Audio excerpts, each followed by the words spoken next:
No dia do Natal, o presidente dos Estados Unidos, Donald Trump, confirmou que as Forças Armadas Americanas realizaram inúmeros ataques contra terroristas do Estado Islâmico no noroeste da Nigéria.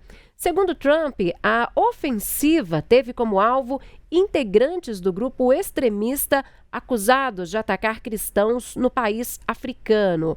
Ele disse ali: olha, eu já havia avisado esses terroristas que, se não parassem de massacrar cristãos, pagariam um preço altíssimo. E esta noite foi o que aconteceu, escreveu o presidente em uma rede social. A operação foi anunciada pelo próprio presidente Donald Trump em uma mensagem nas redes sociais, na qual ele enfatizou que se trata de uma ação contra extremistas que perseguem cristãos no país. Portanto, tá aí, a gente colocou na tela para você o post, né, de Donald Trump, dizendo que esta noite, sob a minha orientação, como comandante-chefe dos Estados Unidos, lançaram um ataque poderoso e mortal contra a Escócia, terroristas no noroeste da Nigéria, que tem mirado o assassinato e assassinado brutalmente, principalmente cristãos inocentes, em níveis não vistos há muitos anos e até séculos.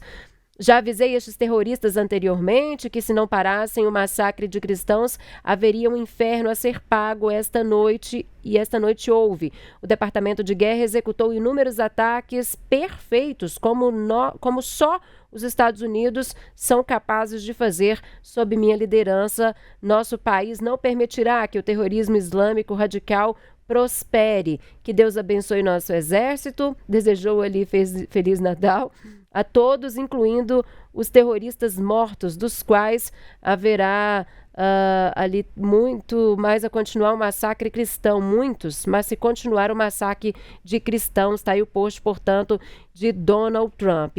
Se o governo nigeriano, né, confirmou de fato hoje que colaborou com os militares americanos. As Forças Armadas da Nigéria, em colaboração com os Estados Unidos da América, realizaram com sucesso operações de ataque de precisão contra elementos estrangeiros identificados, vinculados que operam em zonas do noroeste da Nigéria. Foi o que declarou aí, essa foi uma fala do porta-voz das Forças Armadas, Tenente-General Samaila Uba. Os ataques basearam-se em informações fidedignas e em um cuidadoso planejamento operacional com o objetivo de debilitar a capacidade dos terroristas, né, minimizando aí ao mesmo tempo os danos colaterais. Foi o que acrescentou este comunicado. Em uma outra nota, o Ministério das Relações Exteriores da Nigéria assinalou que as autoridades nigerianas mantêm uma cooperação estruturada em matéria de segurança com parceiros internacionais, incluindo os Estados Unidos, para abordar aí a persistente ameaça do terrorismo e do extremismo violento. O Comando dos Estados Unidos para a África, responsável pela operação militar, informou que ela foi direcionada a militantes em campos conhecidos do Estado Islâmico na Nigéria e utilizou informações de inteligência das forças americanas e também nigerianas. Em novembro, Trump acusou o país africano, né, de permitir que cristãos sejam massacrados. E ele anunciou aí a designação da Nigéria como de especial preocupação e ameaçou com uma possível intervenção militar. O governo nigeriano se defendeu na época, né, dizendo que tomava nota das declarações ali do mandatário republicano, mas disse naquele momento, né, que essas acusações não refletiam a realidade no terreno. Bom, sobre este assunto, então, nós vamos conversar agora com o professor de Relações Internacionais na Universidade de Santa Cecília, Guilherme Meireles, a quem eu já dou boa noite aqui, já dou as boas-vindas também, viu, Guilherme? Obrigado por ter atendido aí o nosso chamado. E eu já começo te perguntando, qual que é o peso político e também militar dessa operação dos Estados Unidos contra o Estado Islâmico na Nigéria? Boa noite a todos ouvintes que estão nos assistindo pela internet aí em Minas Gerais. Obrigado pelo convite. O peso político é mais um passo da política imperialista dos Estados Unidos que marca as relações internacionais desde o século XIX, pelo menos.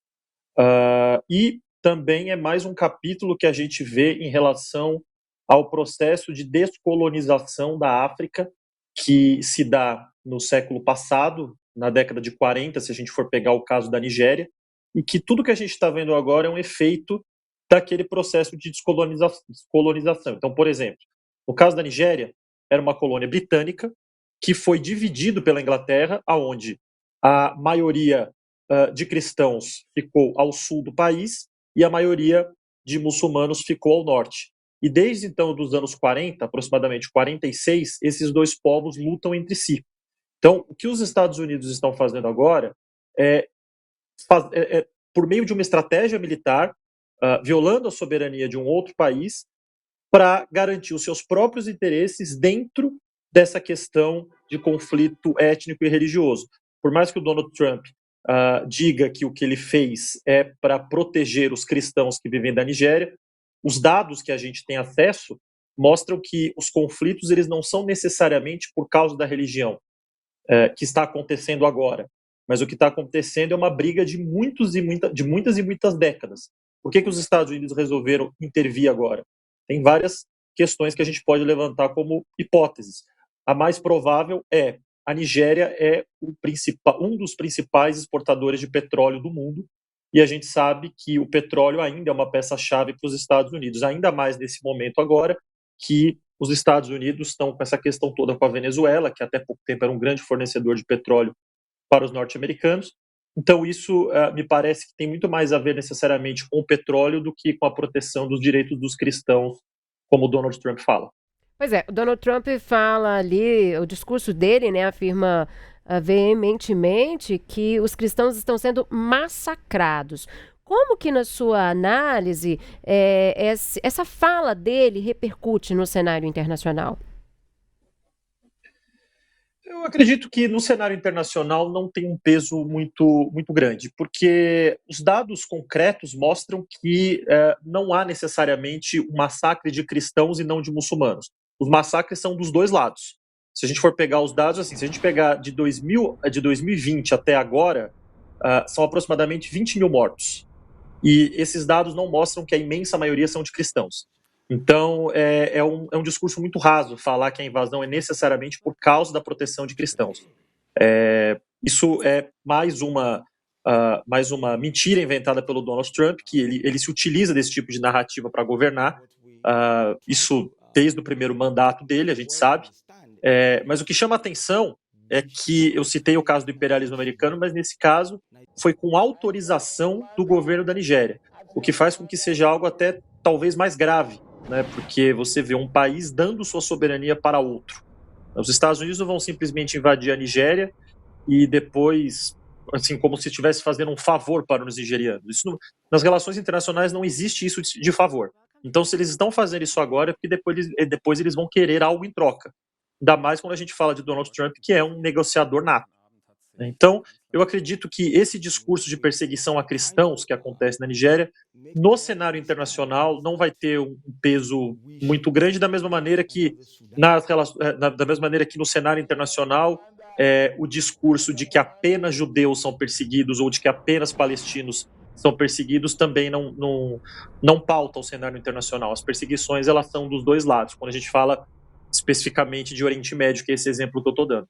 Agora, Guilherme, que leitura você faz aí dessa confirmação de colaboração por parte da Nigéria? Isso muda a leitura internacional sobre esses ataques?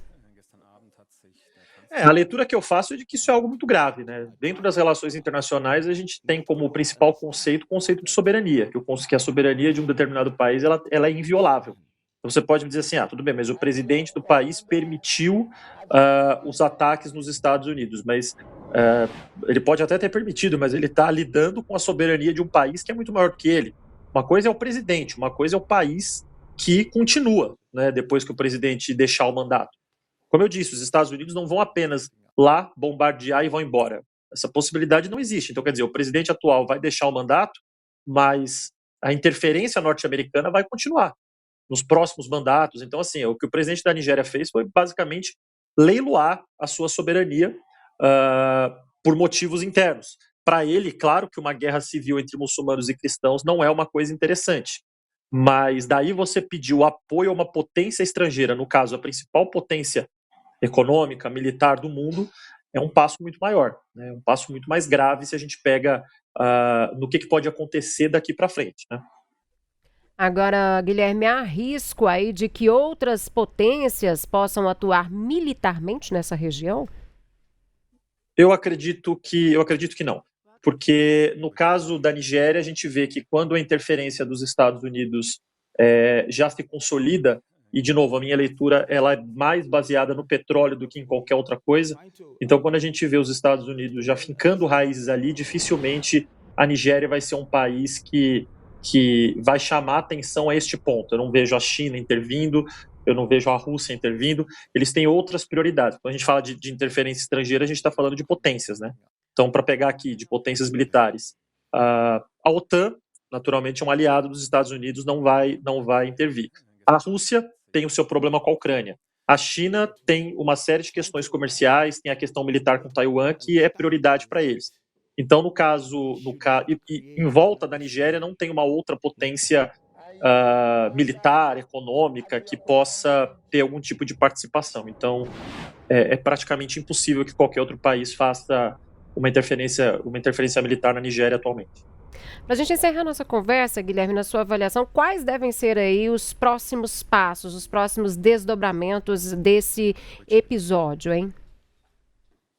Olha, eu vejo o seguinte, como eu disse no começo da entrevista, né?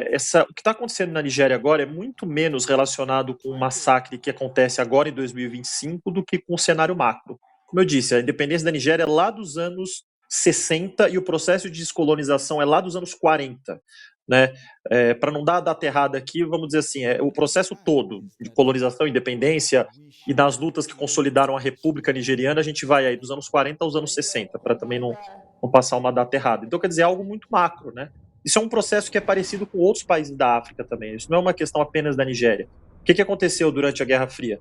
Durante a Guerra Fria, todos esses países da África, a grande maioria, eles foram se tornando independentes e, a partir do momento que eles se tornam independentes, de um lado, os Estados Unidos armavam um grupo, do outro lado, a União Soviética armava o outro. E aí esse conflito de interesses fez com que esses países todos, ou praticamente todos, mergulhassem em guerras civis, né, que foi o caso da Nigéria, por exemplo.